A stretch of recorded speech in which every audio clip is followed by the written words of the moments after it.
Saya satu tambahan sedikit agak di luar konteks nih, tapi ini lagi berkembang besar dan itu kaitannya dengan Pak Mahfud kebetulan. Lagi berkembang di jalur-jalur WhatsApp, di kanal WhatsApp maupun di Facebook, di berbagai media sosial, semacam penjelasan dari Pak Mahfud tentang bagaimana perdebatan tentang habaib dan perannya di Indonesia. Nah, apakah betul itu Pak Mahfud yang membuat, dan kalau betul, apa sesungguhnya maksudnya Pak, supaya ini tidak menjadi perdebatan liar kemana-mana?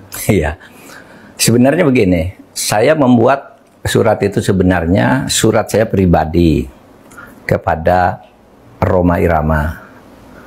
Tapi karena saya kehilangan nomor kontaknya Rhoma Irama, saya titip melalui Islah Bahrawi, tapi juga melalui WA. Tolong nih sampaikan nih pesan saya ke Rhoma Irama. Jatuh memang saya yang membuat itu. Betul Pak Mahfud ya? Betul membuat. Dan saya katakan saya mendukung Rhoma Irama untuk mengklarifikasi soal Habib ini. Karena saya terganggu dan tersinggung terhadap perkembangan ini sesudah saya melihat tiap mau tidur saya lihat YouTube pertengkaran Rhoma Irama, Imaduddin, Gus Abbas dengan para habaib itu luar biasa, menimbulkan pro kontra. Lalu saya lihat apa sih masalahnya? Kalau saya sendiri pribadi, mau Habib itu turunan Nabi atau tidak, kalau salah ya kita koreksi, tidak apa-apa. Tetapi yang lebih dari itu, kemudian ternyata muncul klaim-klaim bahwa Republik Indonesia itu ada karena Habib. Wali Songo itu semuanya Habib, padahal Habibnya baru datang sesudah Wali Songo meninggal, gitu loh. Lalu klaim ini turunan Habib ini. Imam Bonjol coba dibilang itu Habib Sahabuddin. Itu dari mana? Kok Imam Bonjol Habib Sahabuddin gitu?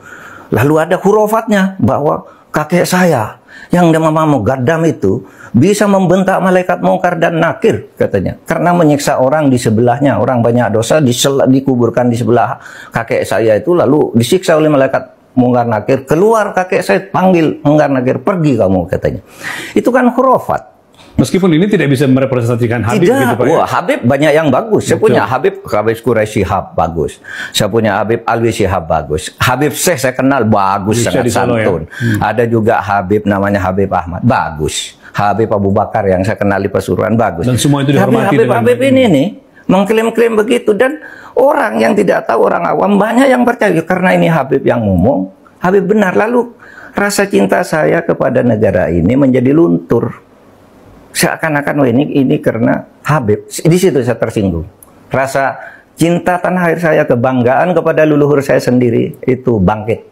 Apalagi kemudian ada pemalsuan kuburan-kuburan tuh ya. Nama kuburan biasa dibangun menjadi ini Habib ini, padahal tidak jelas siapanya. Orang berziarah ke situ ini karena atas fatwa Habib Sibir. Ya, di surat yang beredar itu Bapak menekankan bahwa ini kemuliaan Habib, pendahulu kita yang menjadi tersurang. Yang kedua, muncul kelas-kelas dalam Islam. Iya, kelas-kelas itu. Kalau Habib itu lebih tinggi dari kiai. Dan itu semua ada, Mas. Ngomong itu bukan hanya ngomong begitu, itu bukan hanya katanya-katanya, karena ketika Rhoma Irama berbicara itu, lalu ada seorang Habib muda dengan Rhoma Irama, kamu bohong, tunjukkan Habibnya siapa yang katakan gitu. Sudah, itu bukan Rhoma Irama yang membuktikan. Netizen ini Habib ini tanggal sekian bilang ini dengar, ini Habib ini sampai 7. Maksud saya tidak ada urusan Habib itu, ya bagian dari kita juga, tidak apa-apa. Ya. Bangsa kita juga, tapi jangan juga dibiarkan merajalela sesukanya. Saya bilang begitu.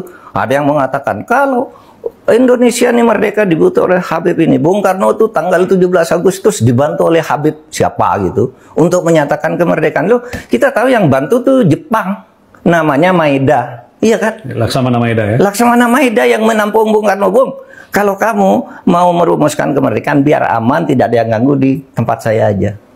Di kantor dan di Maeda. Orang Jepang juga membantu. Orang Belanda yang membantu kemerdekaan ada juga. Namanya siapa? Eduard Weizsäcker yang mendirikan 3 serangka. Ya Belanda juga. Ya, orang India banyak. Orang Arab non Habib banyak. Orang Cina banyak. Lah kenapa?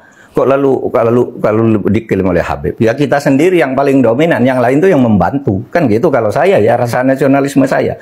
Itulah sebabnya saya dukung Rhoma Irama. Ya. Gitu aja. Jadi saya tidak punya klarifikasi Pak supaya perdebatannya tidak kemana-mana ya. Iya.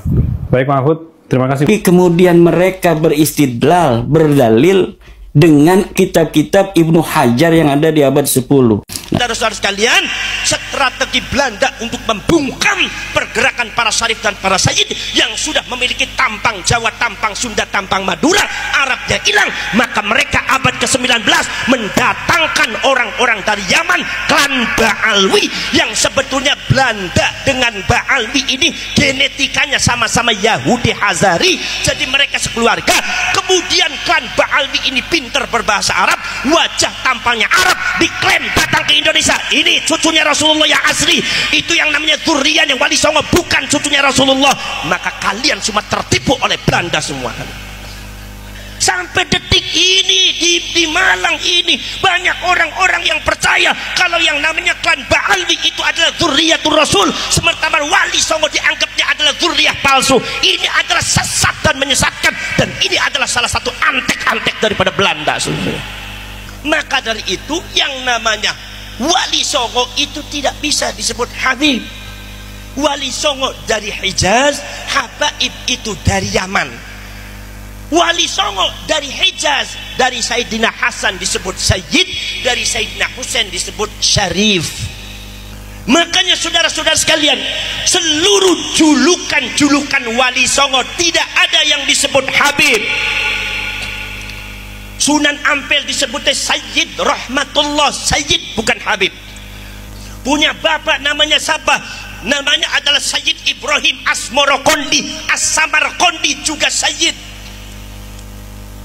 Kemudian juga punya bapak Maulana Al-Maghribi, Maulana As-Sayyid, itu juga beliau Sayyid bukan Habib. Al-Maghribi, Maghribi Maroko, bukan Al-Yamani, bukan Al-Hadrami, tapi Al-Maghribi Maroko. Ini menunjukkan bahwa Wali Songo tidak ada yang datang dari Yaman, tidak ada. Cuma kadang-kadang nih habaib nih rese-rese, Wali Songo dari Yaman, dasmu gundul. Emang Yamannya sehebat apa? Sunan Gunung Jati disebutnya bukan Habib Hidayatullah, tapi Syarif Hidayatullah. Tidak ada yang menyebut Habib. Jadi kalau seumpama Anda mengatakan yang namanya Wali Songo itu Habib, maka Anda sudah keluar dari jalur kekancingan para syarif dan sayyid, karena sejarahnya demikian.